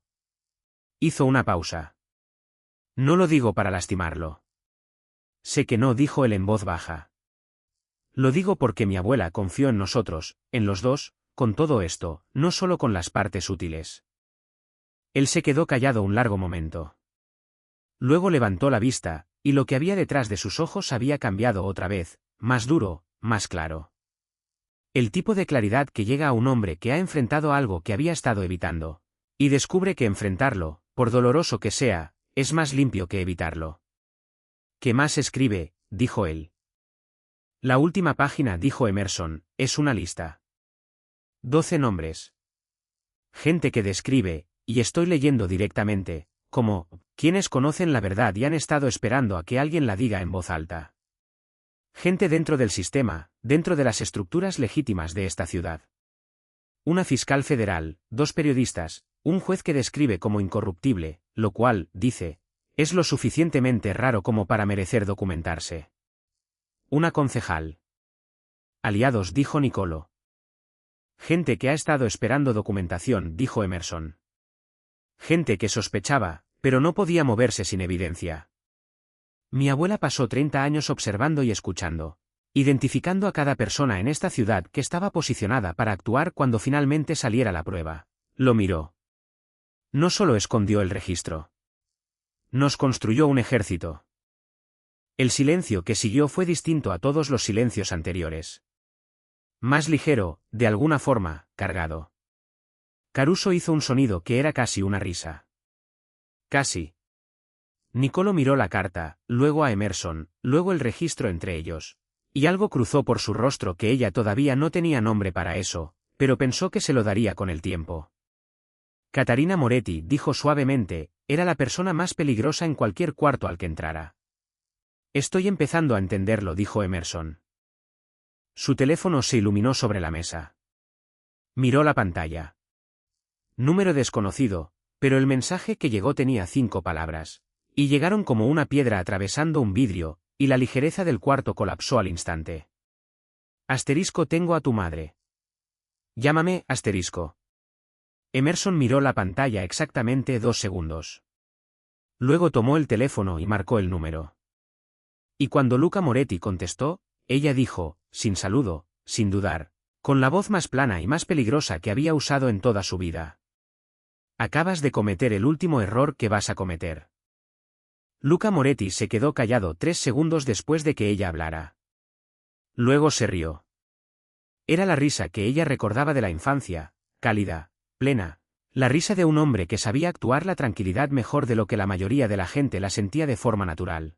La risa que se había sentado frente a ella en 30 años decenas de días festivos, y que la hacía sentir, cada vez, que cualquier cuarto en el que estuviera Luca estaba un poco más vivo que los cuartos en los que no estaba. Había amado esa risa toda su vida. Ahora la odiaba, con una precisión que la sorprendió. Nena, dijo él. No, dijo ella. No hagas la voz. No hagas la calidez. Ya pasamos eso. Estaba de pie. No había decidido pararse. Su cuerpo simplemente se había negado a tener esta conversación sentada. ¿Dónde está mi madre? A salvo, dijo él. Completamente a salvo. Quiero que sepas que no soy un hombre que lastima mujeres. Eres un hombre que mandó matar a mi padre, dijo ella. Así que voy a necesitar que retires esa imagen de ti mismo. Una pausa. La calidez en su voz bajó un grado. Salvatore tomó decisiones. Quiso salirse, dijo ella. Quiso llevarse a su familia lejos de ti, y no pudiste permitirlo. Así que lo mandaste envenenar, y le dijiste a su hija de 6 años que había sido un infarto. Y te sentaste en la mesa de mi abuela durante 30 años, comiendo su comida, dejando que te llamara tío. Su voz no se quebró. No lo iba a permitir. Eso es lo que eres. Así que no me digas qué tipo de hombre eres. Silencio. ¿Entonces qué quieres, Emerson? Quiero a mi madre. Y a cambio, nada. Otra pausa. Así no funciona esto. Sé cómo funciona esto, dijo ella. ¿Quieres el registro? Quieres que te lo lleve, y a cambio, sueltas a mi madre, y luego destruyes el registro, y me destruyes a mí, y vuelves a tu vida. Ese es el intercambio hacia el que estás construyendo. Dejó pasar un latido. Te estoy diciendo que no está disponible. Entonces tenemos un problema. No, dijo ella. Tú tienes un problema, y te voy a decir exactamente cuál es. Miró a Nicolo, del otro lado de la mesa. La observaba con una expresión enfocada y completamente presente. La forma en que un hombre observa algo que entiende que es importante, y que no quiere interrumpir. El registro ya fue fotografiado. Cada página, copias existen en 3 lugares que no conoces y no puedes alcanzar.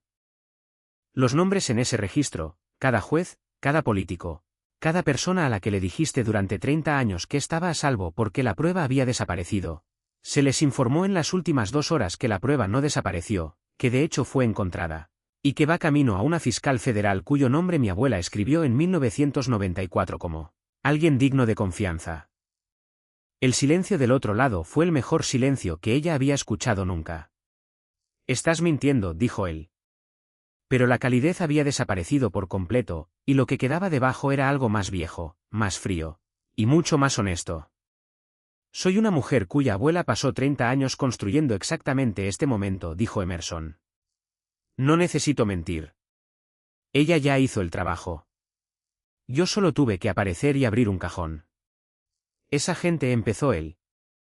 Están en pánico, dijo ella, ahora mismo, mientras hablamos, porque pasaron 30 años creyendo que estaban a salvo, y esta noche se están enterando de que nunca lo estuvieron. Solo estaban desinformados. Hizo una pausa. Van a ir por ti, Luca. No por nosotros. Por ti. Porque les dijiste que el registro había desaparecido, y no era cierto. Y cada consecuencia que están a punto de enfrentar se remonta a esa mentira. Los hiciste vulnerables y dejaste que creyeran lo contrario. La gente no perdona eso, especialmente la gente con poder y nada que perder. Ella lo podía escuchar respirando. Suelta a mi madre, dijo. Porque quedártela ya no te sirve de nada. El registro ya está fuera de tu alcance. Lastimar a Rosa Moretti solo suma a lo que ya se está construyendo en tu contra. Y lo que ya se está construyendo en tu contra es suficiente para acabar con todo lo que tienes. Hizo una última pausa. Y porque es tu hermana, y seas lo que seas, tengo que creer que alguna parte de ti recuerda lo que eso significa. No había planeado esa última parte. Salió de algún lugar que no había accedido conscientemente. Algún resto de la niña que había amado al hombre al otro lado de la mesa de días festivos antes de saber lo que era. El silencio se estiró. Entonces Luca Moretti dijo, muy despacio, va a estar en la esquina de su calle en 20 minutos. Y colgó. Emerson bajó el teléfono. Le temblaba la mano. Finalmente, le temblaba. Nicolo cruzó el cuarto en 4 pasos y puso las 2 manos en sus hombros, y la miró directamente. No con la evaluación controlada que había usado en el estudio. Con algo real, inmediato y humano. Acaba de hacer, dijo en voz baja, lo que 4 años de mi planeación no pudieron. Tuve ayuda, dijo ella. Tuve 30 años de la ayuda de mi abuela. Sí, dijo él, pero usted fue quien hizo que él lo creyera. No lo hice creer nada, dijo ella. Le dije la verdad. La verdad solo resultó ser más grande de lo que él esperaba. Rosa Moretti estaba parada en la esquina de su calle, en Queens, a las 3:41 de la madrugada. Cuando el carro de Marco llegó, y estaba exactamente como le había dicho al hombre por teléfono, no tenía miedo. Llevaba puesto su abrigo bueno, el verde que guardaba para la iglesia y las citas importantes. Y tenía la bolsa en el brazo. Y cuando Emerson se bajó del carro y cruzó la banqueta hacia ella, Rosa miró el rostro de su hija durante 3 segundos, y luego la abrazó con los 2 brazos y no la soltó. Se quedaron ahí, en una banqueta de Queens, en plena madrugada, mucho tiempo. Suficiente para que Emerson sintiera cada hora de esa noche en el cuerpo a la vez, cada descubrimiento, cada palabra, cada temblor de sus manos que no se había permitido sentir hasta ahora. Te dejó ir, dijo Emerson, contra el hombro de su madre. Siempre les tuvo miedo a las mujeres, dijo Rosa. Su voz era seca, firme, con 67 años encima, y era el sonido más reconfortante que Emerson había escuchado en su vida. Emerson se separó y la miró. ¿De verdad la miró? ¿Sabías? Sabía lo que tu abuela me dijo que supiera, dijo Rosa. Y sabía lo que vi con mis propios ojos. Y mantuve la boca cerrada, e hice una amenaza que te mantuvo a salvo, y cargué con el resto. Tomó el rostro de Emerson entre las 2 manos, como lo había hecho desde que era pequeña. ¿Ya terminó? Está empezando, dijo Emerson. La parte de terminar está empezando. Rosa asintió. Entonces vamos a algún lugar caliente, y me cuentas todo. Nicolo estaba al teléfono con la fiscal federal antes del amanecer. La fiscal se llamaba Ellen Mars, tenía 61 años. Y llevaba 34 construyendo casos contra el crimen organizado. Y cuando Caruso la contactó a las 4 de la mañana, ella no sonaba como una mujer que había estado durmiendo. Sonaba como una mujer que había estado esperando. La nieta de Catarina Moretti dijo, cuando Emerson tomó la línea. Usted conoció a mi abuela, dijo Emerson. La conocí una vez, dijo Mars. En 2003. Vino a mi oficina sola y me dijo que había documentación de actividad criminal significativa, corrupción en múltiples niveles del gobierno de la ciudad y el estado, y que saldría a la luz cuando fuera el momento correcto, y que yo debía estar preparada para moverme rápido cuando eso pasara. Una pausa. Pensé que era una anciana muy aguda con una historia que no podía respaldar. Mantuve su expediente abierto de todas formas, por respeto. Le dijo que iba a salir a la luz, dijo Emerson. Estaba muy segura. Dijo, y estoy citando de mis propias notas, mi nieta se lo va a llevar. Ella todavía no lo sabe, pero lo hará. La voz de la fiscal tenía algo casi de asombro. Hace 23 años, señorita Moretti. Se lo dijo hace 23 años. Emerson cerró los ojos un segundo. Catarina, mujer imposible y magnífica. Tengo el registro, dijo Emerson. El original, y 37 copias digitales en ubicaciones verificadas. Tengo un segundo documento, registros privados que la misma fuente llevó de forma independiente. Y tengo un testigo. ¿Quién? Yo, dijo Emerson. Soy quien lo encontró. Puedo autenticar el mecanismo del escondite, la construcción, la letra, y la cadena de custodia desde el momento en que abrí el compartimento. Soy también la nieta de la mujer que construyó el escondite y llevó los 2 conjuntos de registros. Mi testimonio pone todo esto en un contexto que nadie más puede ofrecer. Hizo una pausa. Y quiero darlo formalmente. ¿Todo? Mar se quedó callada un momento. Esto va a ser el caso más complejo que jamás haya construido. Mi abuela le dio 23 años para prepararse, dijo Emerson. Creo que ya está lista. Por primera vez, Mar se rió. Breve, genuina, arrancada de sorpresa. Llegue a mi oficina a las 8 de la mañana, dijo. Traiga el registro. Traiga el segundo documento. Traiga su lista de testigos, y tráigase usted misma. Ahí estaré a las 7:50, dijo Emerson. Colgó. El cuarto estaba en silencio.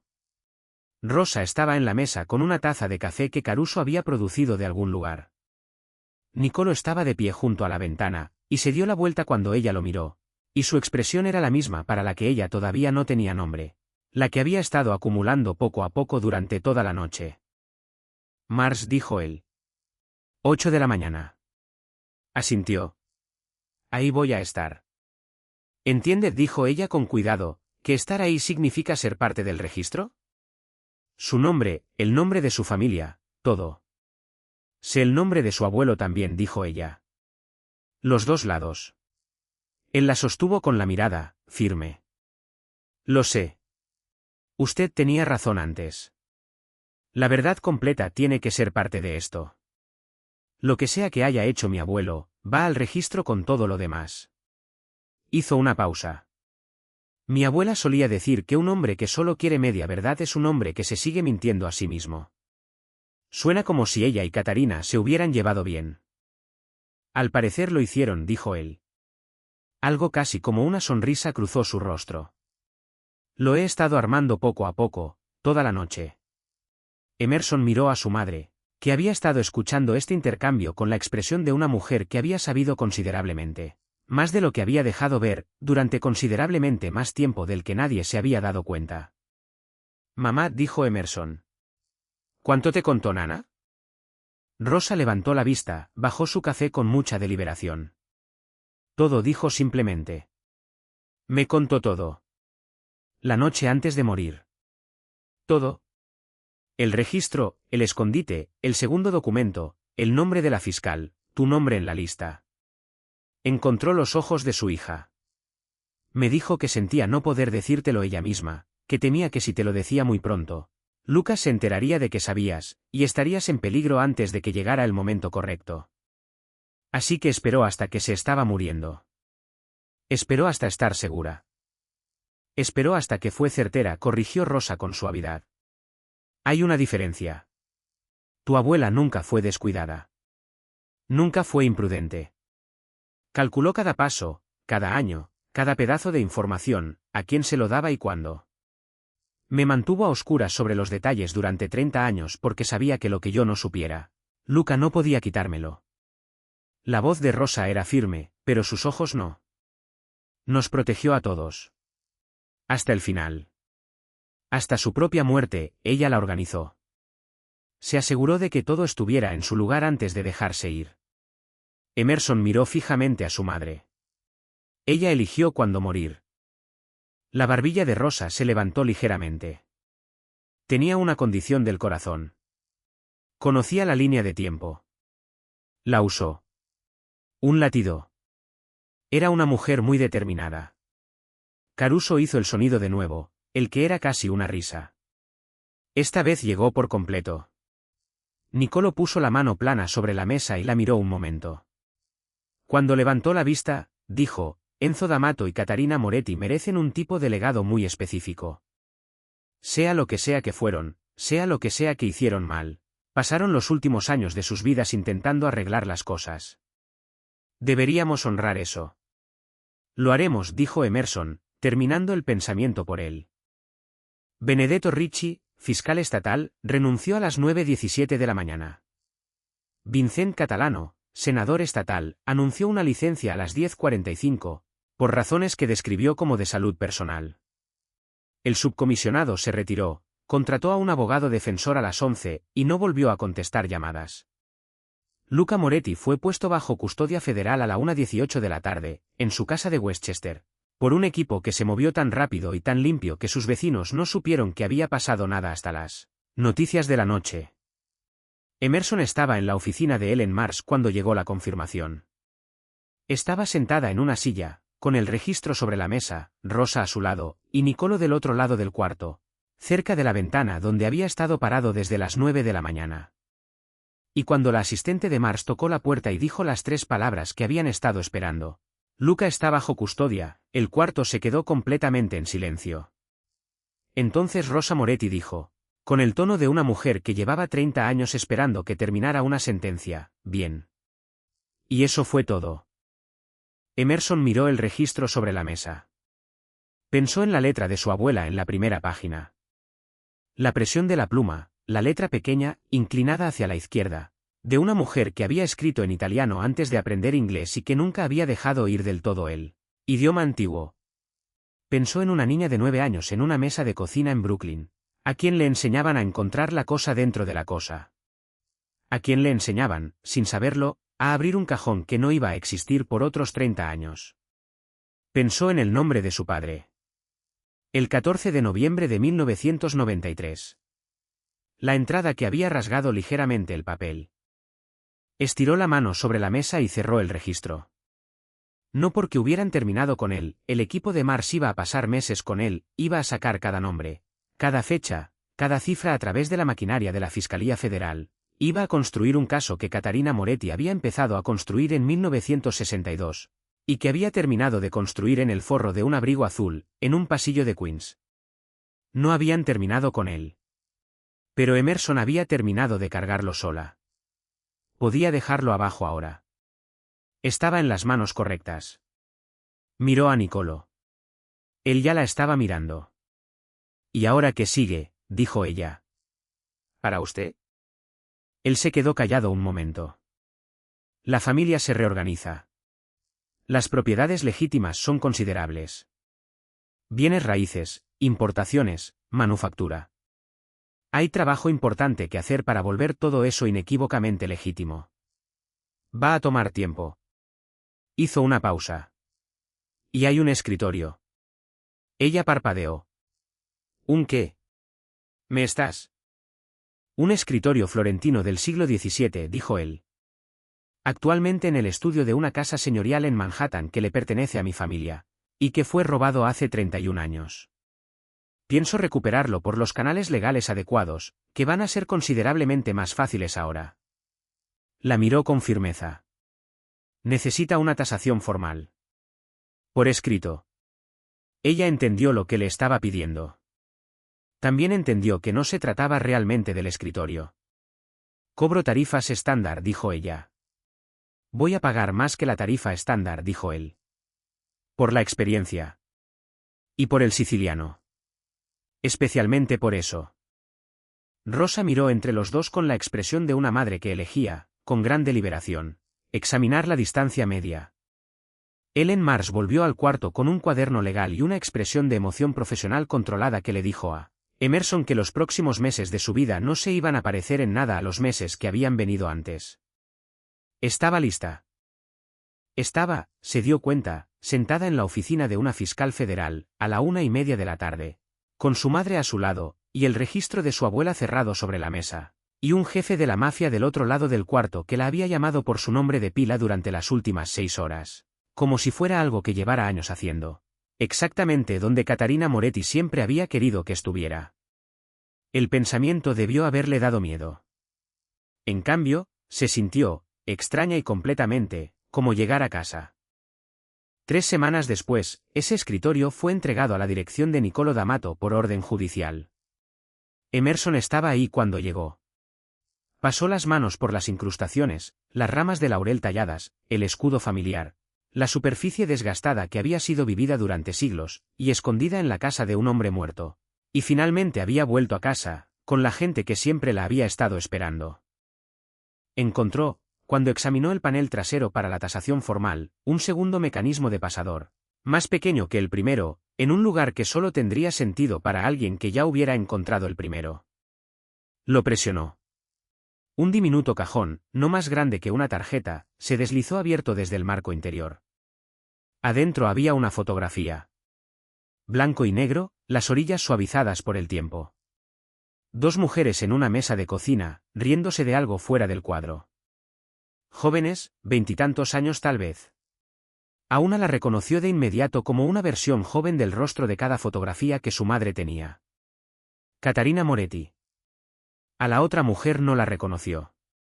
Pero alrededor del cuello de la otra mujer había un medallón, y en el medallón había una rama de laurel.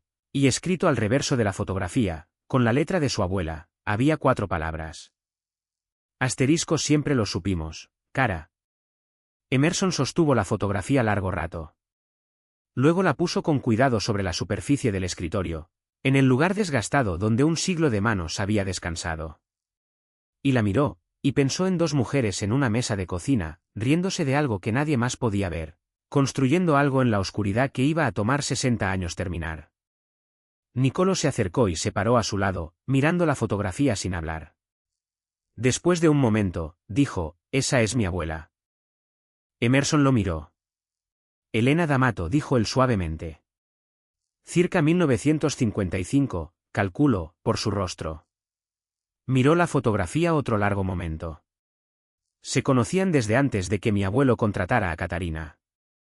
Fueron amigas primero. Construyeron todo esto, dijo Emerson, juntas, desde el principio. Desde el principio, dijo él. Ella miró la fotografía, las dos mujeres riéndose en la mesa entre ellas, y el mundo afuera del cuadro que ninguna de las dos estaba mirando, porque se estaban mirando la una a la otra, y lo que sea que vieron ahí valía la pena esa risa. Siempre lo supimos, cara, dijo ella, leyendo las palabras en voz alta. Nicolo se quedó callado un momento. Luego dijo, nosotros también. Creo que solo necesitábamos que alguien abriera el cajón correcto. Emerson Moretti miró el escritorio que había empezado todo, y terminado todo, y que resultó ser, como las mejores antigüedades, no solo un objeto, sino una historia contada en madera, bronce y mecanismos escondidos, y en el genio particular de la gente que entendía que las cosas más importantes de una vida merecen ser protegidas hasta que lleguen las manos correctas para encontrarlas. Ella había sido esas manos. Siempre había sido esas manos. Y las mujeres Moretti, como Luca había aprendido demasiado tarde, y como el resto del mundo apenas estaba empezando a entender, no perdían. Esperaban. Construían. Pasaban el conocimiento de mano, en cocinas, en forros de abrigos, en cajones escondidos, y en maldiciones sicilianas susurradas que en realidad eran cartas de amor para la gente que vendría después de ellas. Y entonces, cuando por fin llegó el momento correcto, ellas,